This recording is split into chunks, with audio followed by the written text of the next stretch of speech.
In this video, I show you why you should never ever, and let me repeat this because it's super important, never ever listen to and definitely not follow stock recommendations. Ever.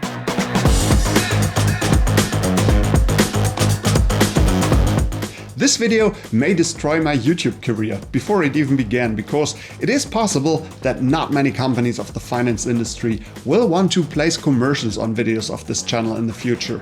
But in this very case, I'm willing to take this risk because A, the topic is much more important than I am, and frankly, I found way too less videos covering it, and B, my channel is anyway just small. By the way, a special welcome to the 33 people who already clicked the subscribe button. Nearly all investing beginners, but also most of the private investors who already invest for a longer time, like to read about or watch or exchange in whatever way stock recommendations or hot stock tips. It is so normal and so common that nobody is really questioning it. And if everybody's doing it, why should you listen to that learning to invest guy from the internet? Very good point. So don't just believe me. Hear my arguments and then decide for yourself. But I warn you, you will never again read or listen to stock recommendations the same innocent way you did until now. Let's break this down. There are basically two different states in which somebody can give you a stock recommendation.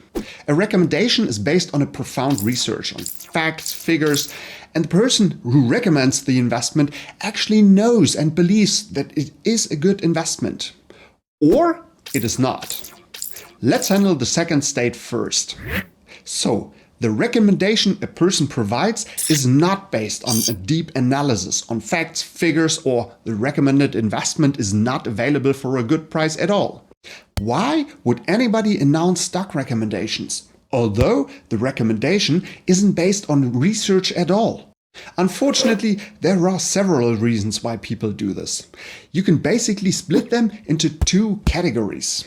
Number one, they have monetary reasons. So they are paid by somebody to recommend an investment. This could be as harmless as somebody is just working for a finance magazine or website and is getting paid to publish regularly.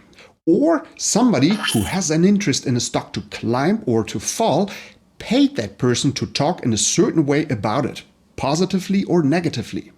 Or the person needs to sell or buy an investment himself and needs a certain price. And now he intends to push that price for his own good in a certain direction. Number two, they have personal reasons, like for example, personal image. People like to impress others and want to be seen as smart and sophisticated. Recommending an investment is an easy win. If the stock rises, you've been right and a great analyst. If it falls, it was the economy or Corona or the new government. And this effect can happen anywhere, at home with your spouse, with friends, on the internet. The second state is obviously the opposite of the first. A recommendation is based on a profound research and on facts and figures, and the person who recommends the investment actually knows and believes that this is a good investment. Let's say somebody did all of this research, which usually requires a lot of work and time. And that person then actually found a great investment for a good price. Why would anybody give this information away? And especially, why would anybody give it away for free? This information would be worth a lot of money. That is probably the biggest problem with good and profound investment recommendations. There are simply no reasons why anybody would provide them for free or for a cheap price like a few bucks for an investment magazine. And even if there were people who gave away recommendations that are based on profound analysis and facts and figures, and they would just do it for the greater good, how would you be able to distinguish them from all of the others out there? Conclusion: what you can do next. If you feel a bit lost or maybe even a bit frustrated now because you actually used and liked stock recommendations up to now, don't be. Having a better understanding of the nature of recommendations will help you to make better investment decisions in the future yourself. Try to learn more about how to invest. step by step. And even if you don't want to put that much effort into this investment topic, there are great ways to participate in the markets without doing much.